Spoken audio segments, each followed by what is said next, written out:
par l'excellente lectrice. Voilà. Un roi combien?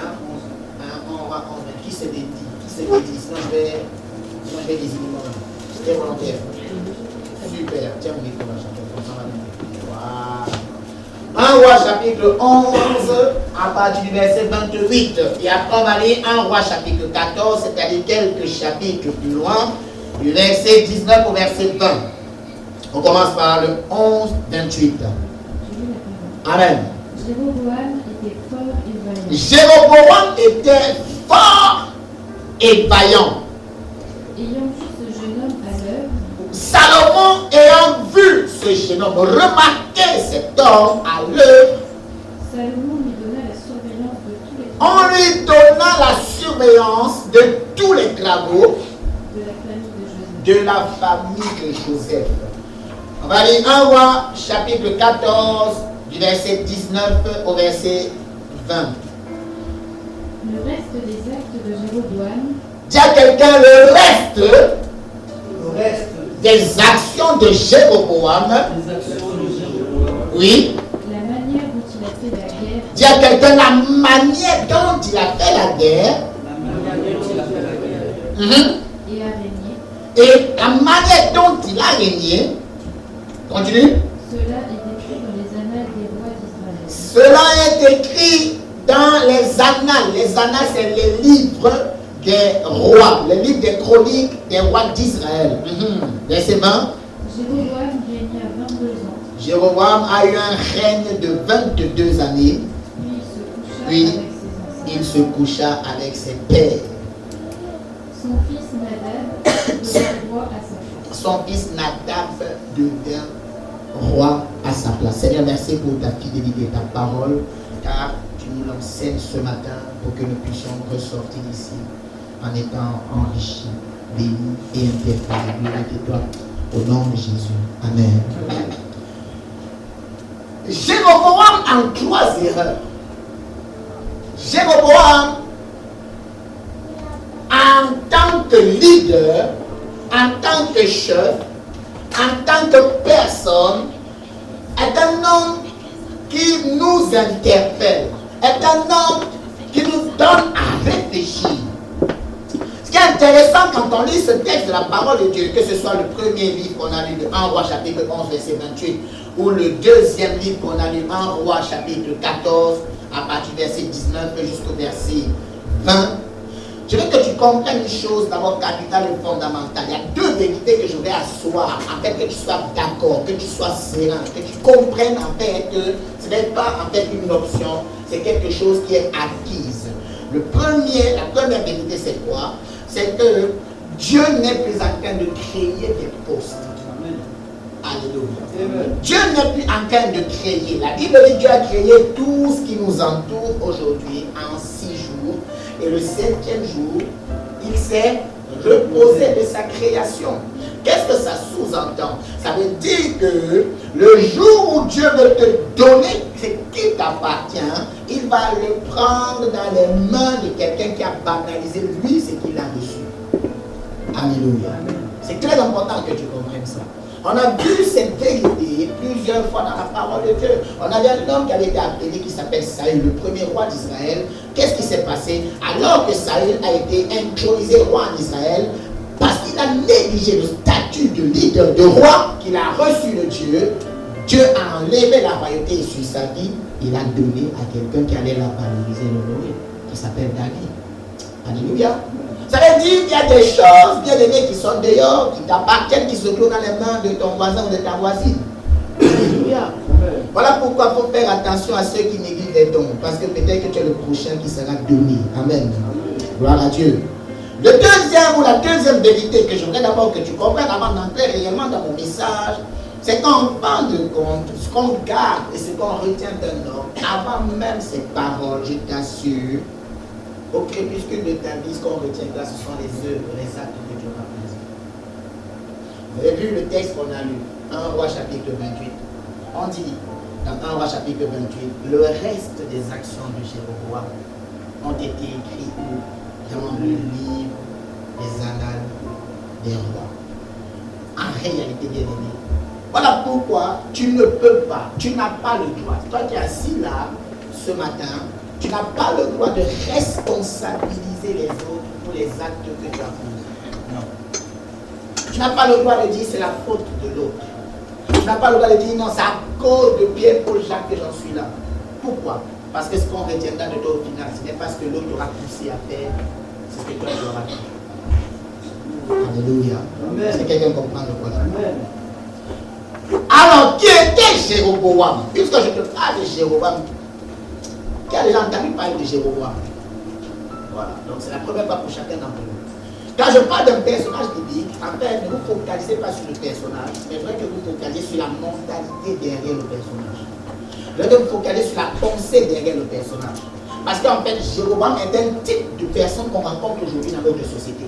Jéroboam est un type de personne qui a l'habitude de fonctionner aujourd'hui dans notre société. Ça veut dire qu'il y a des gens qui ont des caractéristiques de Jéroboam. Voilà pourquoi si la Bible nous parle d'un monsieur comme Jéroboam, n'oublie jamais que bien aimé, il y a des erreurs ou des exemples que tu donnes pour nous enseigner. Amen. Ok, j'aime dans mon message. Jéroboam était un homme jeune, fort, vigoureux, intelligent, capable de faire des choses extraordinaires. En fait, Jéroboam était un homme qui entre dans sa destinée au départ avec des qualités extraordinaires. Quand on regarde le livre de 1 roi qu'on a lu tout à l'heure, chapitre 11, on dit Jéroboam était fort et vaillant au point où ses qualités ont été reconnues, remarquées, identifiées. Et on s'est rendu compte qu'avec ces qualités-là, frère, il peut être utile à quelqu'un. Alléluia. Mais seulement, bien qu'il eût des qualités, on se rend compte que la chute de Jéroboam a été triste. Pourquoi? Parce que bien aimé, avoir des qualités sans avoir le caractère de ces qualités va te mener à la vie. Tu dois toujours t'assurer que les qualités que tu as, tu es le caractère qui va avec. Tu dois toujours veiller à ce que les qualités intrinsèques qu'on reconnaît en toi, bien aimé, soient suivies du caractère. Parce que si tu n'as pas le caractère, tu vas vite devenir orgueilleux. Tu te rends compte que l'orgueil précède toujours la chute. Alléluia. Est-ce que quelqu'un me comprend? Amen. Vous savez, j'ai compris quand je regardais l'histoire de Jéroboam, et ça c'est une grosse parenthèse, c'est que l'humilité d'un homme ne se vérifiera jamais quand il a beaucoup de choses. Quelqu'un qui me dit qu'il est humble, j'attends de voir quand il aura une position d'influence. J'attends de voir quand il aura une position de richesse, il aura un compte bancaire garni. J'attends de voir quand il sera dans une position de leader. Et je verrai si sa position de leader en fait lui donne en permanence au service des autres. Parce qu'en vérité, c'est qu'il y a beaucoup de personnes qui sont humbles par condition. Ça veut dire quoi? La condition de vie dans laquelle ils sont les oblige à l'humilité. Et tu sais que ces gens-là, dès qu'ils ont un peu de pouvoir, oulala, c'est compliqué. Pourquoi? Parce qu'en fait, en réalité, c'était des faux humbles. La véritable humilité, c'est celle-là, en fait, ça c'est une grosse parenthèse, qui va se vérifier dans ta vie quand tu auras une position d'autorité. Amen. Amen. Deuxième, allez, un caractéristique qu'on peut attribuer à Jéroboam. Jéroboam était le premier roi des 10 tribus d'Israël. C'est-à-dire, à un moment donné, à Israël, il y a eu ce qu'on appelle une division. Il y a eu 2 tribus. Juda et Benjamin qui étaient au sud et 10 autres en fait qui étaient au nord d'Israël. Et Jéroboam est le premier roi de ces 10 tribus d'Israël. Amen. Amen. Gloire à Dieu. Et c'est un peu ce qui se passe aujourd'hui. C'est pour ça qu'en Israël, tu vas te rendre compte qu'on a un côté palestinien, un côté, en fait, on dit c'est Israël. Amen. Et jusqu'aujourd'hui, il y a ce conflit-là israélo-palestinien. Gloire à Dieu. Donc, tu vas te rendre compte qu'il y a des choses dont la Bible parle en fait qui correspondent à l'actualité d'aujourd'hui. Amen. Amen. Gloire à Dieu. Ok. Cependant, pourquoi est-ce que Jéroboam, à la fin de sa vie, le premier verset, le premier texte qu'on a lu, on se rend compte que Jéroboam entre dans sa destinée avec des qualités, mais pourquoi est-ce qu'à la fin de sa vie, à la fin de son parcours, on ne retient de Jéroboam que très peu de choses? On ne fait plus d'éloges de sa vie. On ne dit plus que non, Jéroboam rempli de qualité. On dit le reste. Vous savez, le reste souvent représente en fait ce que les autres ne veulent pas. Le reste souvent ça représente simplement ce que les autres considèrent comme étant sans valeur. On dit le reste. Prends-le, c'est le reste. Pourquoi? Parce que j'ai choisi le meilleur. Alléluia. On dit le reste de Jéroboam ont été écrits. Lui qui a commencé avec des qualités, au final, il finit avec des restes. Pourquoi? Comment en est-on arrivé là? Pourquoi dans la vie, après un excellent départ, on peut mal finir? Pourquoi est-ce que tu prends un super départ? Un enfant, quand il arrive ici, je t'assure, a les mêmes chances que tout le monde. Il prend le même départ que tout le monde. Mais comment se fait-il que son camarade réussit et lui il échoue? Pourquoi est-ce que son ami avec qui il allait à l'école, son ami à qui il disait à sa mère, maman c'est mon meilleur ami, pourquoi lui se distingue et l'autre échoue? Parce qu'on n'échoue pas par hasard. Bien aimé, l'échec n'est jamais spontané. L'échec présente toujours des signes avant-coureurs. Alléluia. Pourquoi alors que tu as une super belle étoile? Pourquoi alors que tu as un super appel? Pourquoi alors que bien aimé, tu as une trajectoire qui était déterminée, tu as le départ avant la fondation du monde en disant, écoute, toi tu es né pour être futur président de la République aujourd'hui. Tu te retrouves en train de faire des choses que tu n'aimes même pas faire. Comment est-on arrivé là? Comment est-on arrivé à voir des hommes frustrés, attristés, bien-aimés, et qui ne vivent que pour survivre, alors que tu as la vie pour vivre? Beaucoup disent aujourd'hui de survie au milieu des requins. Beaucoup disent que la vie est dure. Pourtant, ils avaient des super qualités au départ. Alléluia. Il y a toujours, bien aimé, à partir de la vie de quelqu'un, quand tu observes son parcours, quand tu observes sa vie, s'il a réussi, il y aura des signes qui te montrent que lui ira loin. Mais s'il échoue, il y a également des signes qui montrent que lui là, même si tu n'es pas prophète, tu sauras que lui, il est en train de filer du mauvais côté.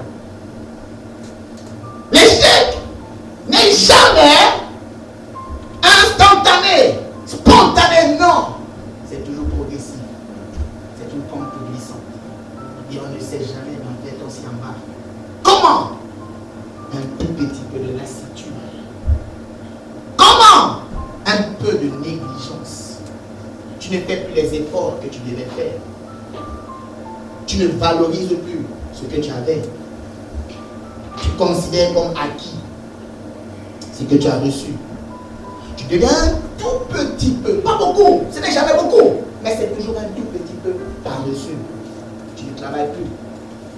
Tu deviens un tout petit peu indiscipliné. Alors qu'au début, tu t'obligeais une discipline et une rigueur de vie. Tu deviens un tout petit peu critique. Ce que tu aimais hier, tu commences à critiquer. Combien d'épouses dans des couples? Au début, on dirait qu'elles ont des yeux revolvers. Maintenant, on dit, mais c'est pas bien faire la cuisine. C'est toujours comme ça. Il y a toujours des petits signes avant coureur. Parce que ça n'arrive jamais comme ça, par hasard. Un tout petit peu de relâchement, un tout petit peu d'orgueil qui s'installe. Et après, tu es simplement surpris de ce que tu échoues. Et pourtant, tu n'es pas né pour échouer. Tu es né pour réussir. Personne ne vient au monde en disant, moi je vais échouer. Et tout le monde, quand il arrive sur terre, il dit, non, je suis né pour réussir. Une mère, quand elle met son enfant au monde, je t'assure, elle est prête à tout pour que son enfant réussisse. Et pourtant, là qui sont en prison aujourd'hui, ils donnent les mamans pleurent tous les jours en disant, où est-ce que je me suis trompé dans l'éducation? Pourquoi est-ce que mon enfant est là-bas alors que c'est pas ce que j'ai prédestiné pour lui? Alléluia. Jéroboam, en hébreu, veut dire un peuple qui devient nombreux. C'est le nom qui se traduit de cette façon, Jéroboam. Ça veut dire un peuple qui devient nombreux. Ça veut dire que la mentalité de Jéroboam, c'est la multiplication. Mais comment est-ce qu'il ne se multiplie pas? Il finit seul. Il finit dans l'échec. Il y a la frustration. Comment est-ce qu'il ne progresse pas? Comment est-ce que Jéroboam qui a une super promesse sur sa vie, au final, il y en étant broke, seul et challenging. Alléluia. Au début, n'oubliez pas que Jéroboam a été remarqué à cause de ses qualités. Au début, Jéroboam a été remarqué comme étant un homme vaillant. Ah, je me rappelle quand on était jeune, on s'est dit, lui, il ira trop loin. Parce qu'on a vu en lui des qualités. Parce qu'on a vu en lui des choses que personne d'autre n'avait au départ. Mais seulement, bien aimé, les qualités que Jéroboam avait ont permis de nulle part où il était, ces qualités l'ont emmené quelque part. Mais seulement il a oublié quelque chose de capital et de fondamental. C'est que les qualités que tu as nulle part ne seront plus nécessaires dans le quelque part où tu es en train d'aller. Tu as besoin de nouvelles compétences. Tu as besoin de nouvelles qualités. Hier, tu étais peut-être un excellent célibataire. C'était des qualités. Hein? Dis oui, amen, tu sais. Tu étais un excellent célibataire. Tu passais ton temps en boîte de nuit, tu passais ton temps à combiner les jupons. Franchement, tu le faisais très bien. Waouh, champion du monde. Mais après, le jour où tu te maries, on a déjà maintenant de nouvelles qualités. Tu es devenu un excellent époux. Voilà pourquoi, frère, si tu te contentes de dire que j'ai d'excellentes qualités au départ, dis-toi que là où tu es en train d'aller, tu auras besoin de nouvelles compétences. Tu auras besoin de nouvelles qualités. Oui, parce que là où tu vas devenir père, tu as besoin d'être un bon modèle. Tu as besoin d'être un exemple pour tes enfants. Parce que de toutes les façons, tu en as et tu en auras. Alléluia. Amen. Tu étais un excellent paresseux, oui. Tu passais ton temps à jouer aux jeux vidéo. Moi, j'étais champion pour ça. FIFA, je pouvais rester des heures entières. Ou alors, je regardais des séries dès que je commençais l'épisode. Et comme ils savent tellement bien scénariser les séries, dès qu'il finit l'épisode, il finit en fait intéressant sur la soif de connaître ce qui va se passer au prochain épisode. Et tu te dis non. Tu regardes ton ordinateur te regarde.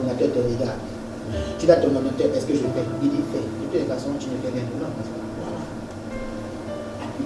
Tu mets l'épisode suivant. Et tu te rends compte sans réaliser que tu as passé 10 heures devant l'écran. Et tu te lèves le matin, tu bailles. Tu te dis fatigué. Mais fatigué à quoi? À regarder des belles séries. Donc tu es excellent dans ça. Mais maintenant, tu verrais que maintenant, le jour où tu as ton premier travail, tu es qu'un excellent salarié. Tu es qu'un excellent travailleur.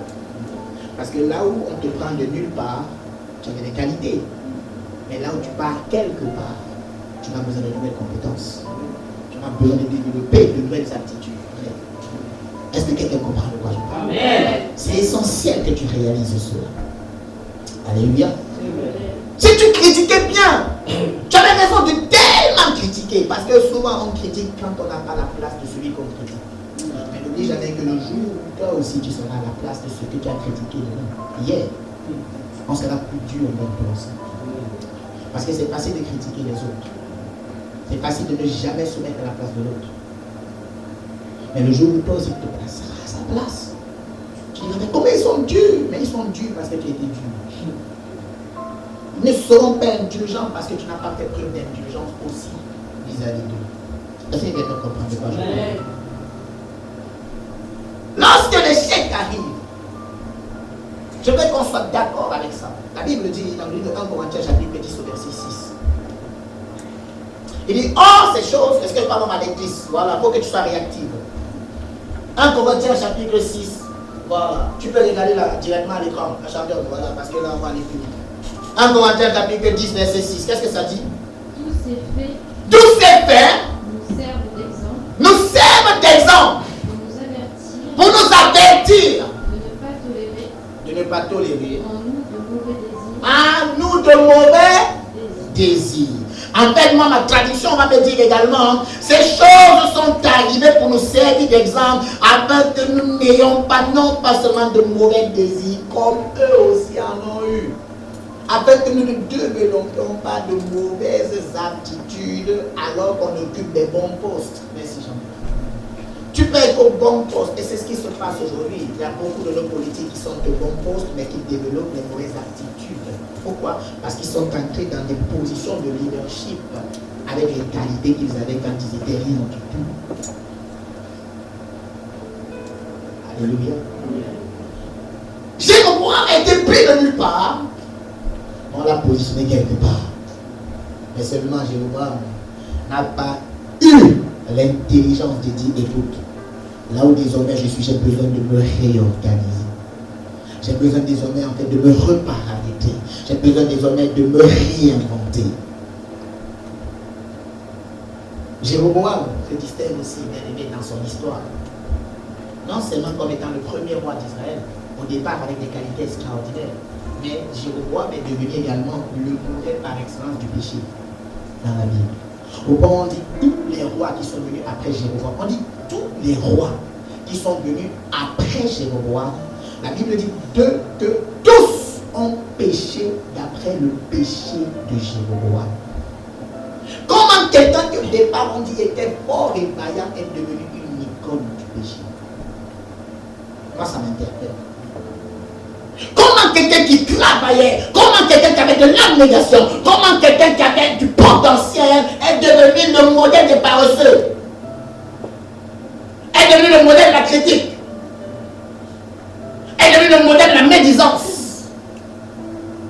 Alors qu'au début il a remarqué, il a été remarqué à cause des qualités. On s'est rendu compte que désormais, tous ceux qui sont venus après lui ont pris au modèle qui est Jéroboam. Aujourd'hui, pour qui es-tu un modèle? Et qu'est-ce que les gens reçoivent de toi? Qu'est-ce qu'ils imitent à travers toi, à travers ta vie? Je sais, bien aimé, quand on parle de la vie d'un homme, de quelqu'un, c'est jamais plaisant. Parce qu'en fait, le but de mon message ce matin, c'est nous mettre, toi et moi, en face de ce qui peut amener quelqu'un à mal finir alors qu'il avait bien commencé. Parce que souvent on ne se rend pas compte que le plus difficile n'est jamais le départ. Mais c'est ta capacité à faire terminer ce que tu as commencé. Combien ont laissé leur vie en suspens? Combien ont laissé 3 petits points après un appel qu'ils ont reçu?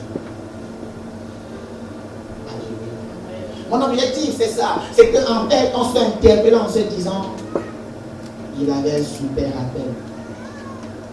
Avoir de super qualités ne garantit pas la réussite. Il faut d'autres qualités. Avoir un super potentiel ne garantit pas la réussite. Il te faut travailler.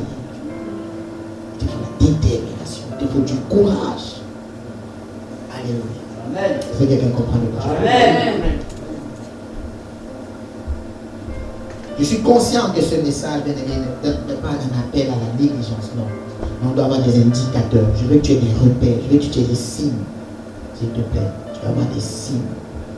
Alors j'ai compris quand j'ai étudié la vie de Jéroboam cette semaine, quand le Seigneur m'a interpellé en me disant parle de l'histoire de Jéroboam au peuple de Dieu, j'ai compris que le plus difficile n'est pas de commencer.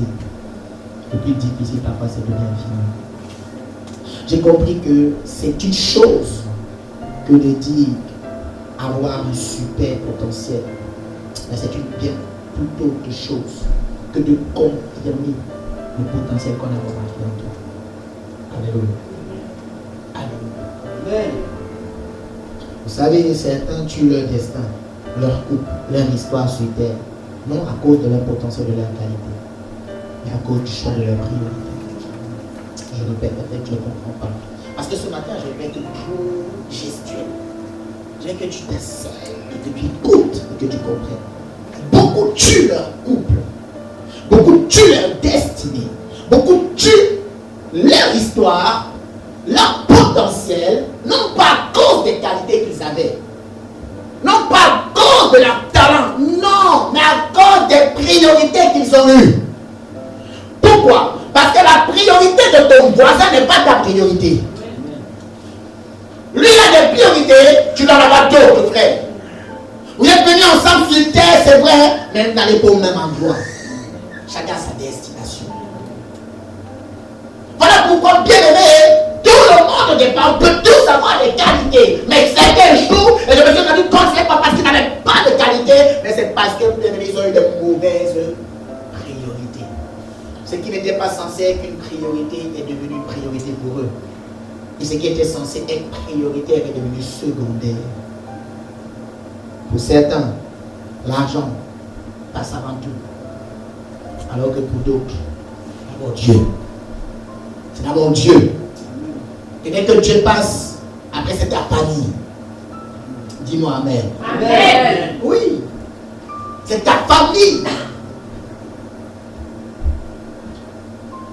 N'oublie jamais que être choisi ne suffit pas pour réussir. Yes. Tu dois développer d'autres choses. Être choisi, et t'assure, c'est facile à dire non, viens dans mon équipe. Mais tu as besoin d'autres choses, d'autres compétences. Dieu peut t'offrir bien plus que ce que l'argent pourrait donner. Dieu peut t'offrir de l'argent avec une famille. Amen. Parce qu'il y a des gens à cause de la poursuite de l'argent qui perdent leur famille. Il y a des gens à cause de la poursuite de l'argent divorcent au bout de quelques années. Il y a des personnes qui, à cause de la poursuite de l'argent, tombent dans des compromis qu'ils n'auraient jamais acceptés. Ils vont polluer leur valeur morale. Pourquoi? Parce qu'ils ont fait de l'argent le moteur de leur vie, la priorité, alors qu'il y a bien plus important que de l'argent. Alléluia. Est-ce que tu comprends de quoi je parle? Amen. La Bible dit dans le livre de Jean, chapitre 15, au verset 16. Jean, chapitre 15, la Bible dit quoi? Dis-moi vite. Ce n'est pas vous qui m'avez choisi. Mais moi. Qu'est-ce que ça veut dire? Ce n'est pas toi qui as choisi Dieu. Mais c'est Dieu qui t'a choisi. Alors ma question c'est, Dieu s'est-il trompé en te choisissant? Dieu s'est-il trompé le jour où il a dit, écoute, c'est Aurélie qui t'a venu sur terre? Dieu s'est-il trompé le jour où il a dit, écoute, c'est lui qui doit faire la différence dans cette génération?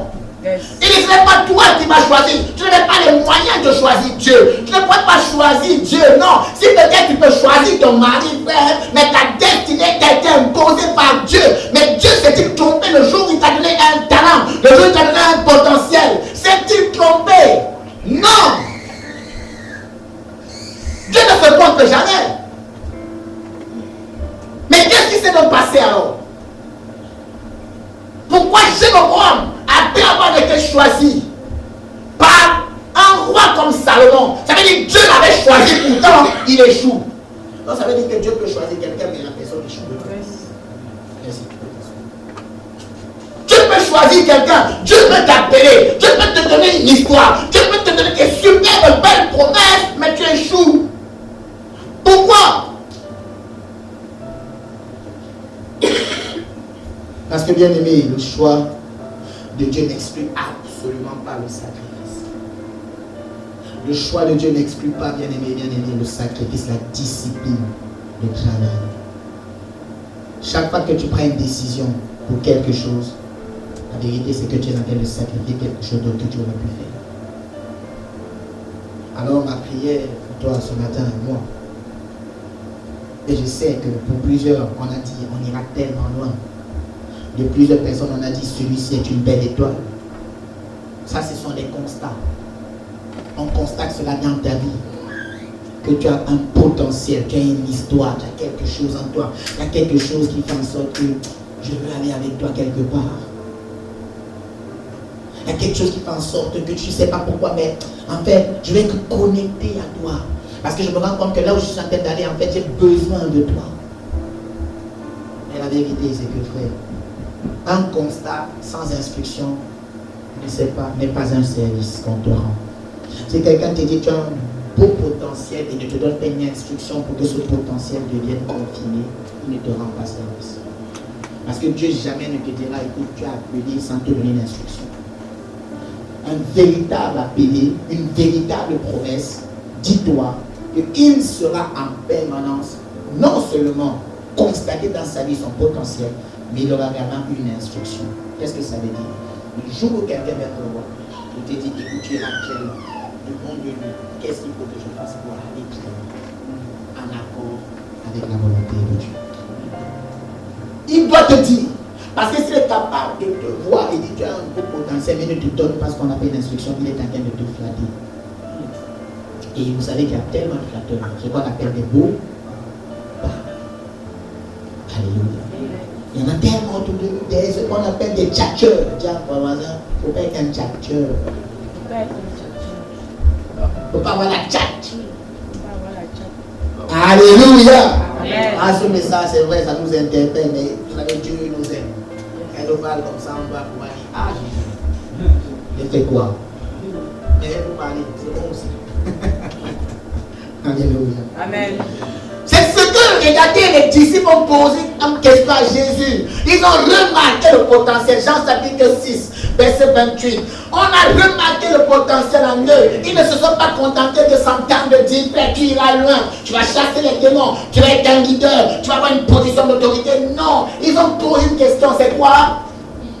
Ils lui disent, que devons-nous faire pour faire la volonté de Dieu? Qu'est-ce qu'il faut que je fasse pour que ce que tu m'as donné, Seigneur, soit confirmé? Pour que le talent que tu m'as donné ne se perde pas. Pour que je n'aille pas l'enterrer dans les bars, dans les boîtes de nuit. Pour que je n'aille pas l'enterrer au mauvais endroit. Pour que je ne fasse pas de ce talent des mauvaises priorités. Non! Mais qu'est-ce qu'il faut que je fasse?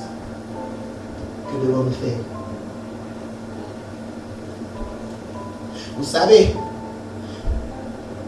une des faiblesses de Jéroboam, c'est la qualité de ses pensées. La qualité de son pensée. Nous sommes nombreux ici, bien aimés, souvent à avoir de super belles promesses, mais le cœur n'y est pas du tout. Nos pensées n'y sont pas du tout. Proverbe chapitre 4, verset 23. Qu'est-ce que ça dit? Garde ton cœur plus que toute autre chose. Pourquoi? La vie vient de ton cœur. Garde ton cœur plus que toute autre chose. Pourquoi? Parce que de lui sortent les sources de la vie. C'est dans le cœur qu'on va tromper, qu'on va tricher. C'est dans le cœur qu'on va honorer, valoriser, célébrer, apprécier, couronner ce que les autres ont eu. Garde ton cœur. Dieu te dit garde-le. Ça veut dire quoi? Examine tes pensées. Garde-les précieuses. Pourquoi? Parce que ta vie y est attachée. Ta vie est connectée directement à quoi? À la qualité de tes pensées. Bien-aimé, écoute-moi très bien. Satan ne sera jamais responsable de tes choix. Alléluia. Je vais te choquer ce matin, mais je t'assure en exclusivité mondiale. Satan ne va pas payer pour tes erreurs. Satan ne va pas être incriminé pour tes propres choix. Non. Satan peut te suggérer des pensées. Satan peut te suggérer des orientations. Satan peut te suggérer des agissements. Mais je t'assure et je te garantis, aucun démon de l'enfer ne portera le chapeau pour ce que tu auras fait. Au contraire, ils se moqueront de toi. Ils diront c'est bien fait pour toi. Alors qu'au début, c'est eux qui te disaient fais-le, t'inquiète, tu ne crains rien.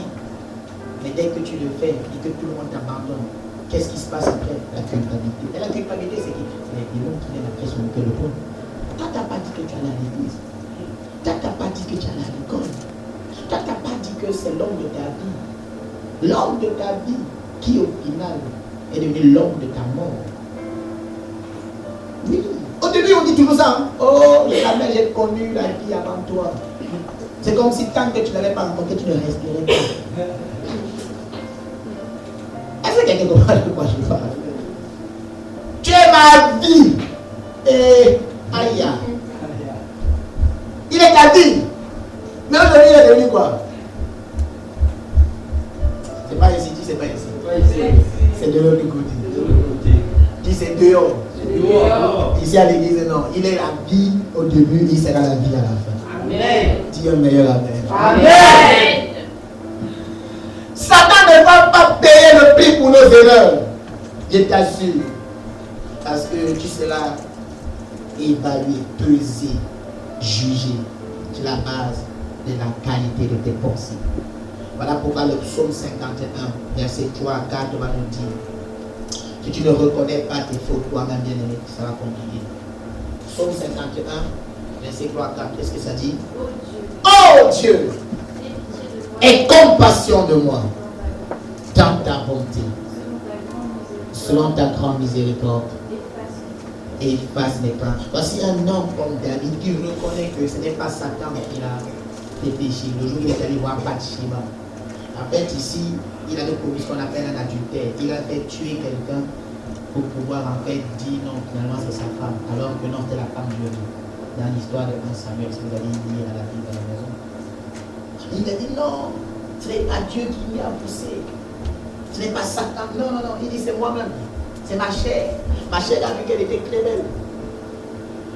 Parce que quand tu as l'histoire de David avec Bathsheba, on dit David était dans son palais royal. Et une soeur, la sœur Bathsheba est en train de se doucher. Pourquoi je me pose la question? Comment elle se douche? Elle a laissé la fenêtre ouverte pour que David voit tout. Et quand David a vu l'eau, les courbes de son dos, oulala, il a dit non, non, elle est trop belle, il faut que je la jette. Alléluia. Amen. Il a dit il faut que je la gère quand même, je suis le roi. Et en plus, à l'époque, en Israël, à ce moment-là, on ne reconnaissait rien au roi. Donc il a fait convoquer Bathsheba. Bathsheba a dit, elle dit, ah, c'est le roi. Le roi dit, non, viens, on va ensemble. Toi aussi, il faut que je te connaisse parce que j'ai vu là, il faut que j'écoute. Elle dit, ah, je suis une femme mariée. Il dit, non, t'inquiète pas, c'est moi le roi. Au final, il tombe dans l'adultère. Il fait en sorte que la dame tombe dans l'adultère. Et la dame tombe enceinte. Qu'est-ce qui se passe? Maintenant, il est piégé. Qu'est-ce qu'il va faire? Il va faire venir son mari qui est en guerre. Il va créer une stratégie maintenant pour que son mari aille faire l'amour avec sa femme. C'est comme pour donner la grossesse à un autre. Mais son mari, comme il était loyal à la guerre et à son général, il dit, moi je ne peux pas aller avec mon épouse alors que mes collègues sont en guerre. David était coincé. Maintenant, donc, David dit, bon écoute, il appelle son général David, il dit, écoute, tu vas Uri, mets-le au plus fort du combat. Là où tu es sûr que tu es, parce qu'il n'y aura pas de rescapés. Tout le monde sera victime là-bas. C'est là-bas que tu vas le mettre. Et c'est ce que Joab, son général, a fait. Il va le mettre Uri au cœur du combat. Et quand on le met au cœur du combat, qu'est-ce qui se passe à ce moment-là, mon frère et ma soeur? Uri va décéder. Et quand Uri décède, David récupère donc Bathsheba. Or, Bathsheba était déjà enceinte. Il pensait que non. Dieu n'était pas au courant de tout ça. Nathan, le prophète, il dit, écoute, un homme avait une belle brebis, super belle. Et un autre qui avait beaucoup de brebis, parce que David à cette époque avait beaucoup de femmes déjà. On dit un autre qui avait beaucoup de brebis a laissé ce que lui avait, il a voulu celle que l'autre, il avait la seule et unique, qui était toute sa vie. Il a pris, et la Bible dit, en fait, la parabole que le prophète était dit, il a tué cette brebis-là. Mais il pose la question à David, qu'est-ce qu'on doit faire à cet homme qui s'est comporté de cette façon? David crie, lui il mérite la mort. À peine Nathan dit, c'est ce que tu as fait. Donc tu mérites la mort.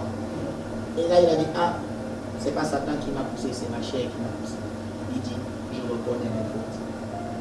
Je reconnais mes torts. Je reconnais que ce que j'ai fait, les décisions que j'ai prises, ont été motivées par quoi? La qualité de mes pensées.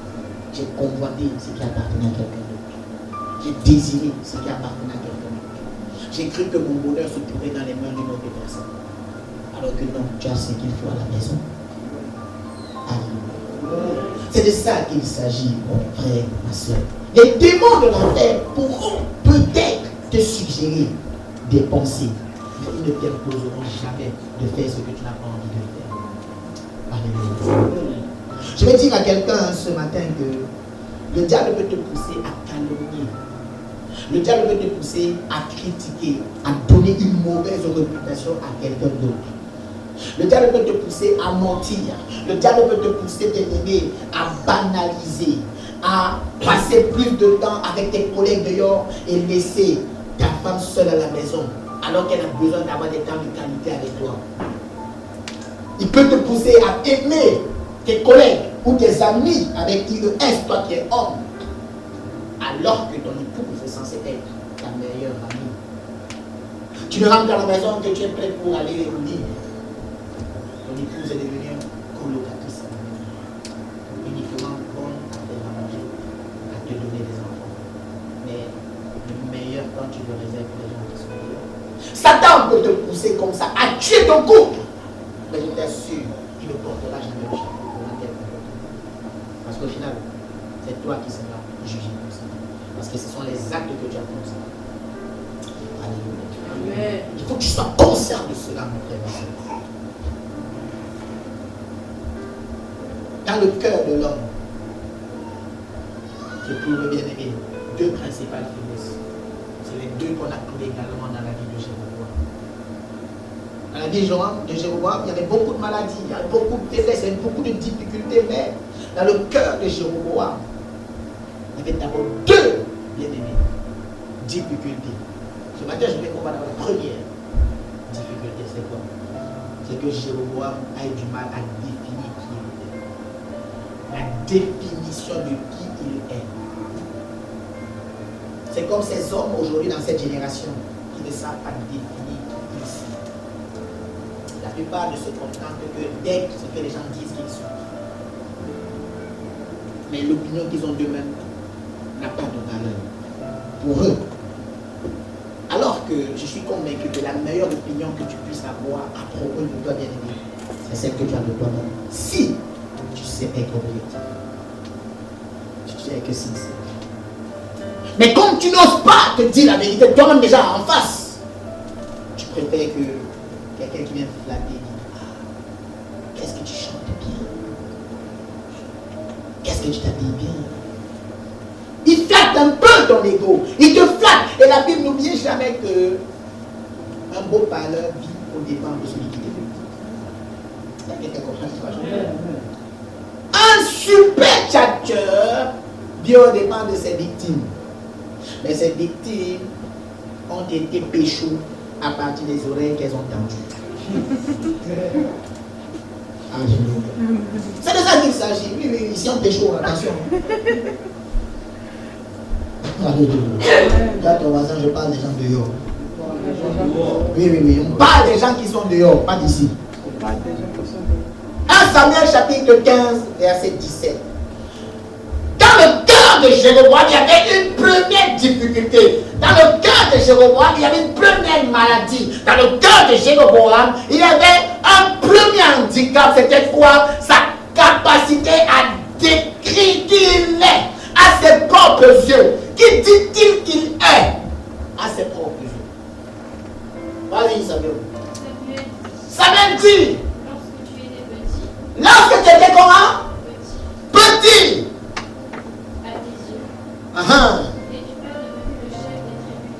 N'es-tu pas devenu malgré le fait que toi tu te considérais comme petit? Dieu dit, toi tu te dis petit. C'est le petit dont j'ai besoin pour faire de toi le roi d'Israël. À quel moment tu as arrêté de te considérer comme petit? Et tu as commencé à dire, attends, est-ce que tu sais qui je suis? Ah, c'est quelque chose.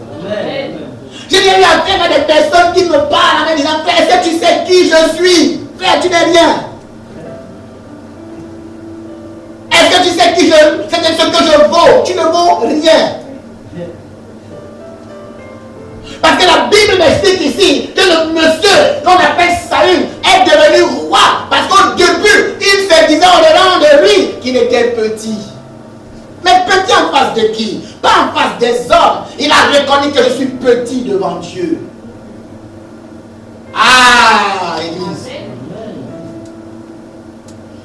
Il a reconnu qu'il n'était pas grand-chose devant qui? Devant Dieu. Mais peu importe tes diplômes, peu importe tes comptes bancaires, devant Dieu tu n'es rien. Amen. Et c'est de ce rien que Dieu a besoin pour te positionner quelque part. Amen. Le jour où tu deviens quelque chose, Dieu ne t'utilisera pas. Amen. Parce que Dieu prend les gens qui disent, Seigneur, je ne suis rien. Fais ce que tu veux. Je dis, non, je suis trop intelligent. On dit, quelle intelligence tu as? Quelle sagesse tu as? La Bible dit, le jour où, lorsque, et quand tu dis ce passage, ça m'étonne, ça me rend triste. Parce que quand on commence une phrase en disant, lorsque tu étais petit, n'es-tu pas devenu roi en Israël? Ça veut dire qu'à un moment donné, il a arrêté de se considérer comme un petit. Il a commencé à penser qu'il est trop grand. À quel moment est-ce que tu as commencé à penser que tu es ce que tu n'es pas? À quel moment est-ce que tu as arrêté de penser que tu pourrais faire ce que tu n'es pas qualifié pour faire? À quel moment est-ce que tu as commencé à penser, bien aimé, que tu avais une position que tu n'as pas. L'Éternel dit, quand toi-même tu étais encore petit à tes propres yeux, n'es-tu pas devenu le chef d'Israël? La Bible dit, l'Éternel ne t'a-t-il pas oint comme roi à Israël? Merci, Jean-Pierre. Dieu n'a pas oint quelqu'un qui se disait grand. Dieu a oint quelqu'un qui se disait petit. Naturel. En plus, lui, il a une histoire assez particulière, Saül, ce roi. Parce que Saül, la plupart des rois venaient d'une certaine tribu. Mais lui, il est le seul roi qui est venu d'une autre tribu qu'on appelle la tribu de Benjamin. Oh! Parce que la plupart des rois venaient de la tribu de Juda. Mais il est le seul qui venait de la tribu de Benjamin. Et la tribu de Benjamin, c'était la plus petite des tribus en Israël. Donc, naturellement, c'était naturel pour eux de dire, ah, moi je suis le plus petit. Et en plus, lui, il se disait, c'est vrai, je suis petit, mais en plus, je suis le plus petit des petits dans ma famille. Et c'est lui, petit, dans sa famille, que Dieu a dit, tu vas être roi en Israël. Amen. Quelquefois, tu ne sais pas pourquoi c'est toi qu'on choisit pour être cadre dans ton entreprise. Quelquefois, c'est toi qu'on va choisir pour donner des responsabilités. Mais c'est justement parce que ton humilité t'a poussé à ne jamais considérer les autres bien-aimés comme étant inférieurs à toi. Mais tu considères tous les autres comme étant supérieurs. Parce que la véritable humilité, ce n'est pas se croire inférieur aux autres, non. La véritable humilité, c'est croire les autres supérieurs à nous. Pourquoi? Parce que ce que tu considères comme étant supérieur à toi, tu peux apprendre de ça. Ce que tu considères comme étant grand, comme supérieur à toi, bien aimé va t'enseigner. Voilà pourquoi si tu considères ton mariage supérieur à tes intérêts personnels, tu auras un excellent mariage. Amen. Il y a toutes les personnes qui sont dans des mariages avec des intérêts personnels. Ça veut dire que l'institution du mariage est inférieure à ses intérêts personnels. Frère, ce que tu considères comme étant petit, même la plus petite de tes relations, elle est enseignée. Mais le jour où tu dis, ah non, ça c'est précieux, ça c'est grand, et moi je suis petit, tu comprendras comment on est une femme. Vérité. Tu comprends comment on éduque un enfant. Yes. Tu comprends comment en fait on est coach pour quelqu'un. Tu comprendras ce qu'on fait quand on est ami de quelqu'un. Tu refuseras de te battre pour tes intérêts, mais tu travailleras pour les intérêts de l'autre. Parce que quelqu'un travaillera pour tes intérêts aussi. Alléluia. C'est de ça qu'il s'agit.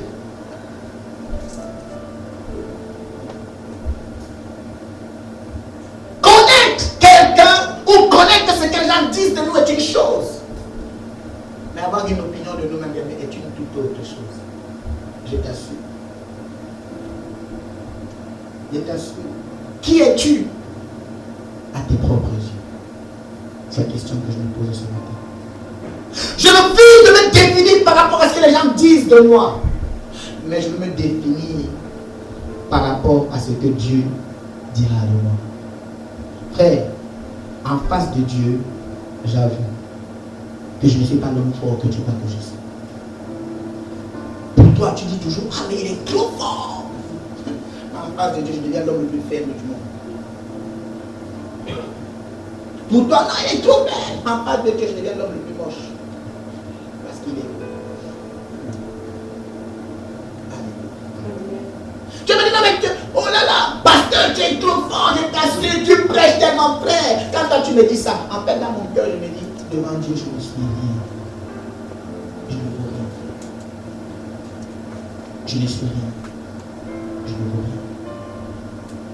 Je refuse bien de me définir par rapport à ce que les gens disent de moi.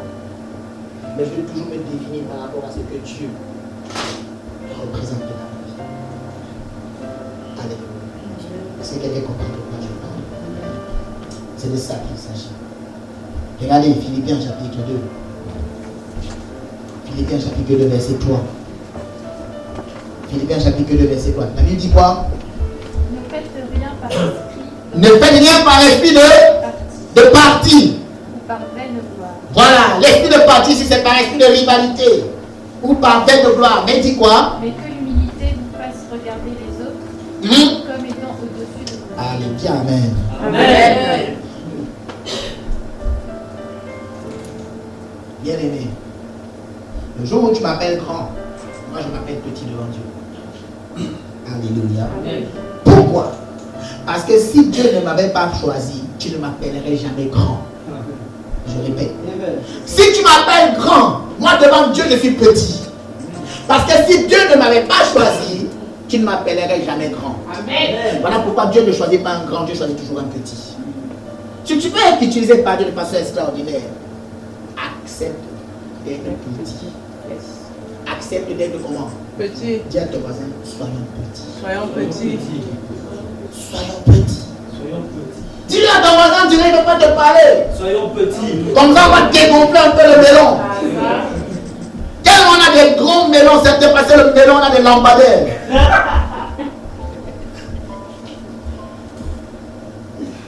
Alléluia. Mais oui. Tu sais, mon frère, ma soeur, ne sois jamais à tes propres yeux ce que tu ne peux pas être devant Dieu. Yes. Tu ne comprends pas de quoi je parle. Je suis en train de t'expliquer qu'il ne faut jamais être devant Dieu. En fait, ne sois jamais à tes propres yeux ce que tu n'es pas capable d'être devant Dieu. Ne sois jamais pour, en fait, ton époux ce que tu n'es pas capable d'être devant lui-même. Est-ce que quelqu'un comprend de quoi je parle? Ne sois jamais devant tes propres yeux ce que tu ne peux pas être devant ton épouse. Ne sois jamais devant tes propres yeux ce que tu n'es pas capable d'être devant tes enfants. Devant tes enfants te voient comme un héros, comme une héroïne. Mais à tes propres yeux, qui dit que tu es? Lui, il dit, maman, tu es mon héroïne. Tu es héroïne. Le petit ne dit pas ça parce que tu déplaces les montagnes. Le petit commence par dire ça parce que tu lui as donné la vie. Ah, femme. Amen. Tu as donné la vie à ce qu'il y avait de plus précieux. Ton corps s'est transformé pour que quelqu'un, un tout petit, minuscule bébé au départ, il commence à dire comment? Petit. Il vient de toi et quand il grandit, il dit, maman, tu es mon héroïne. Parce que je peux être chef d'État, mais devant toi, je serai toujours ton bébé. Amen. Ah, alléluia. Alléluia. Mais oui. Donald Trump, tout Donald Trump qu'il est, frère, devant sa maman, il dit, maman. Tout monsieur Macron, le chef d'État qu'il est, frère, devant sa maman, il dit, maman. Tu l'as entendu t'appeler sa maman par son prénom? Quelle impolitesse. Frère, il y a des prénoms là. Des noms là qu'on donne. C'est parce que, frère, Dieu t'a donné un statut. Il a dit, désormais, on va tout appeler par ton nom. On va t'appeler papa. On va t'appeler maman. On n'appelle pas tout le monde maman ou papa. Alléluia. Amen. Pourquoi on t'appelle maman ou papa? C'est parce qu'on a reconnu que tu n'étais rien au départ. Et Dieu t'a donné quelque chose. Voilà pourquoi il t'a dit qu'avant tu avais des qualités pour ne pas être quelque chose. Mais quand tu entres dans quelque part où Dieu te place, tu as besoin de nouvelles compétences. Ça ne comprend pas de quoi je parle. Amen. Est-ce qu'on est ensemble? Amen. Ce que Jéroboam avait oublié de faire, il a commencé à se considérer à ses propres yeux comme étant tout. Il a commencé à croire qu'il était très fort. Parce que n'oubliez pas, quand on a commencé le message, on a dit que Jéroboam était comment? Fort, intelligent, vaillant. Les qualités de Jéroboam sont devenues meilleures que celles de tout le monde. En plus, il y avait une super promesse. Tu as dit, écoute Jéroboam, tu vas devenir roi, le tout premier. Donc Jéroboam a commencé à se dire, je suis roi. Je suis roi. Je suis le roi. Il y a des gens en Afrique, même ils deviennent empereurs. Il se fait empereur. Waouh, les types pour monter la tête. Que Dieu nous pardonne. 2 Samuel chapitre 6, verset 20. 2 Samuel chapitre 6, verset 20. David, ça dit quoi? David se retourna Oui. pour bénir sa maison. David qui était roi, qui avait un statut, il s'en retourna pour bénir sa maison. Et Michal, Michal qui était sa femme. fille de Saül, Ah, c'est pour ça qu'il faut faire attention aux femmes que tu choisis. sortit à sa rencontre. Michal vient à sa rencontre. Elle voit le roi. Elle vient à sa rencontre. Mais elle n'est pas contente. Elle n'est pas contente de dire, oh là là, mon super beau mari est venu. Mais elle va dire autre chose. Qu'est-ce qu'elle va dire? Elle dit, Elle dit, quel honneur aujourd'hui pour le roi d'Israël. ça c'est avec un côté un peu sarcastique. Vous savez, il y a des gens qui vous parlent un peu genre ironique, sarcastique, bizarre, un peu pour mépriser en fait ce que tu as fait. Alléluia. Continue. De s'être découvert aux yeux des De cette découverte aux yeux des servants. qui? Des servantes. C'est même aux yeux des leaders. Aux yeux des qui? Des servantes. Les gens qui, eux, quand tout le monde mange, ils mangent dans la cuisine. On dit le roi a accepté de se laisser découvrir devant elle. Qu'est-ce qui s'est passé? Les servants de ses serviteurs. Oui. Comme se Comme se découvrirait un homme de découvrirait qui? Un homme de rien. Waouh. Elle a considéré son mari en regardant son comportement, en regardant son attitude, en regardant sa façon de faire. Elle a regardé son mari comment? Comme un beau rien. Comme un homme de rien. Comme un homme qui n'a aucune valeur.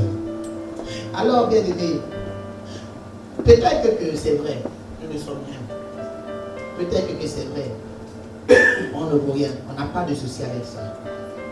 Mais je préfère être un vaut rien devant Dieu. Pourquoi? Parce que Dieu a besoin du rien là pour m'utiliser et m'asseoir sur son trône. Alléluia. Alors je veux prophétiser sur ta vie ce matin. Je voudrais que tu reçoives cela avec foi.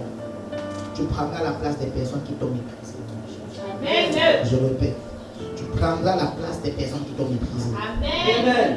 Celui qui t'a dit que tu ne vaux rien, tu prendras sa place au nom de Jésus. Amen. Celui qui t'a compté comme petit, tu prendras sa place au nom de Jésus. Amen.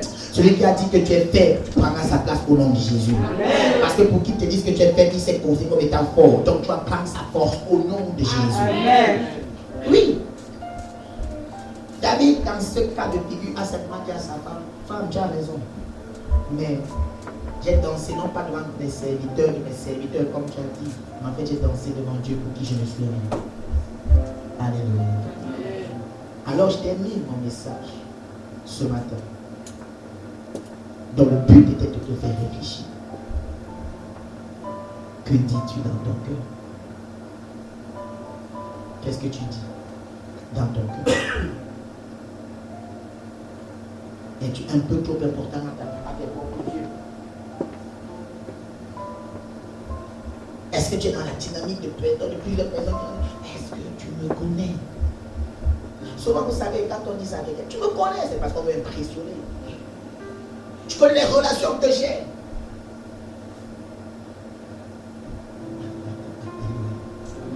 Tu sais qui je suis. Oui, je sais qui tu es. Tu n'es rien. Alléluia. Amen. Tu sais qui je suis? Oui. Tu n'es rien. Pourquoi? Parce que le jour où on t'enlève le souffle de vie, frère, on ne t'appelle même plus par ton prénom, on dit le mort. Et là-bas, alléluia. Amen. Vous savez, les cadavres là, ils n'ont pas de nom. On dit la dépouille mortuaire. Oui, oui, c'est ça. Hein? C'est mortel ou mortuaire? Mortuaire, non? La dépouille, on dit la dépouille. Oh là là, on l'a dépouillé de tous ces galons, de tous ces. Qui es-tu? Tu sais qui je suis? On a enlevé tout ça pour lui dire que frère, tu n'es rien devant Dieu. Tu n'es rien. Nous ne sommes rien devant Dieu. Vous savez, j'ai compris que l'argent ne rend pas orgueilleux. L'argent ne rend pas orgueilleux. C'est ton cœur qui te rend orgueilleux. La bénédiction n'est pas une idole. Mais ton cœur peut rendre une bénédiction idole dans ta vie. Le jour où la bénédiction devient une idole dans ta vie, à ce moment-là, bien aimé, tu te mets en difficulté tout seul. Parce que ça ne révèle que ton cœur. Il y a des gens qui ont travaillé toute leur vie pour être mariés. Le jour où ils sont mariés, ils ont l'impression que plus rien d'autre n'existe. C'est à ce moment que la bénédiction devient imminente. Vérité. L'argent ne rend pas orgueilleux. L'argent est neutre. Mais c'est ton cœur qui va faire de toi quelque. Voilà pourquoi quand les gens disent oh, tu as changé. En fait, c'est pas que tu as changé, ça me révèle que évidemment ton cœur. Alléluia. Parce que moi je connais des gens qui ont beaucoup d'argent mais qui sont tellement simples. Ils ont des sous. Tellement d'argent, mais les gars sont les autres. En fait, si tu le vois, tu n'as même pas l'impression qu'il a des sous. Alléluia. J'en connais. Le gars, tu vois, le gars, il est dans son compte, il est même surpris, il dit, j'ai ça, combien d'argent. Un jour, ma femme travaillait à Portineo. Il y a quelqu'un qui l'appelle à la Portineo, vous connaissez la banque en ligne. Tu connais Portineo ici. Amen. Moi, je connais Portineo. Arrêtez de connaître seulement BNP, Ecobank, ou bien je ne sais pas. Enseignons-nous un peu. Alléluia. Il y a d'autres banques qui existent. Société Générale, Caisse d'épargne, CIC. Ça, c'est des banques traditionnelles. Mais il y a Ecobank, il y a Before Bank, il y a plein de banques là, en fait. Et elle travaillait donc pour eux et elle travaillait pour Fortuneo. Et un jour, elle reçoit un appel d'un monsieur vieux, tranquille, pépère. Il dit, madame, écoutez, je voulais faire un peu le point là, je ne sais pas, combien ai-je dans mon compte bancaire? Souvent, on appelle nos conseillers pour dire, est-ce que tu peux rallonger le découvert un peu? Est-ce que tu peux ajouter un peu? Parce que j'ai des charges qui vont passer là. Je suis un peu en galère. Donc, pour ne pas avoir des agios, s'il te plaît. Elle dit, ah non, mais monsieur, vous savez que vous êtes déjà en train on va faire que creuser. Il dit, je sais, mais je vais comment? J'ai trop besoin. Donc le monsieur l'appelle, il dit combien? Il dit, moi, il dit, moi, je pense de mémoire, je dois avoir facilement peut-être 10 000 euros dans mon compte. Ah, je lui annonce, non monsieur, vous avez plus de 399 000 euros. Il dit, non, moi, je ne savais pas ça. Alléluia. On dit, tu as plus de 300 000 euros. Il dit, lui, il dirait qu'il a 10 000 euros. Donc, je suis sûr que lui, comme il pensait qu'il avait 10 000 euros, vous savez, en fonction de ce que tu sais, il y a une attitude aussi que tu as. Donc, il avait dit comme quelqu'un qui a que 10 000 euros. Donc, peut-être que lui, quand il a fait ses courses, il a jeté seulement Eco Plus. Vous savez, des trucs qui disaient non, il ne faut pas que je dépense. Il y a un film de Danny Boone, là, qui connaît Danny Boone.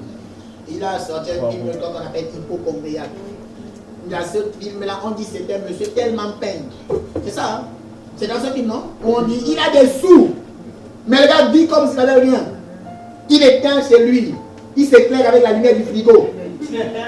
Un vrai navarre. Hein, c'est ça, hein? Voilà, moi j'ai vu ça, j'étais choqué. Et quand il va voir son banquier lui dit, oui, monsieur X, j'ai oublié son nom dans le film. Vous avez aujourd'hui plus de 399 000 euros et 5 centimes. Il dit, oui, j'ai pas assez. Il m'a pas suffisamment d'efforts. Il va faire les courses au supermarché, il compte jusqu'au centime près. Et elle lui dit, non monsieur, vous avez dépassé de 1 centime. Il dit, ouf, non, retirez ton article. Qui a vu ce film-là? Il parle avant d'arriver, mais en fait c'est ce qui se passe. Et les gens ils ont des sous, ils sont tellement simples, tranquilles, voilà, mais à d'autres, ils n'ont pas tant besoin que, ouh là là, ils avaient tout l'argent du monde. C'est là que je me suis rendu compte que souvent ceux qui font du bruit n'ont pas grand chose. Mais les vrais, les boss là, ils sont tellement simples. Un jour, je suis tombé sur une vidéo, je termine par là, mon message, sur Facebook, les réseaux sociaux, où un monsieur était habillé, costard, cravate, avec une R12. Il voit un homme un peu bébranlé, enfin voilà, un peu bizarre, vieux, mal coiffé, mal rasé, avec plein de petites lettres sur sa barbe, il ne sentait pas bon du tout. Mais à côté, il avait les Maserati. Donc le monsieur va, il le bouscule un peu, il dit, oh monsieur, attention, oh là là, je porte un costume Francesco Smalto, attention quand même. Me respecter. Il met son costume Francesco Smalto, le gars va ouvrir sa R12. Mais quand il va ouvrir sa R12, le monsieur qui l'a bousculé dit, pardonnez-moi monsieur, excusez-moi. Donc il part pas en boîtier anti-tuban, il enlève. Déjà lui, avec sa R12, tu sais, il n'y a pas de télécommande à distance. Donc il a besoin d'aller mettre dans La clé. la clé qui fait le choix là. L'autre il entend d'abord, piou, piou. Au début il n'a pas vu le papier fait ça discrètement. Après il va donner le papier en papillant un peu bizarre, il ouvre maintenant sa Maserati.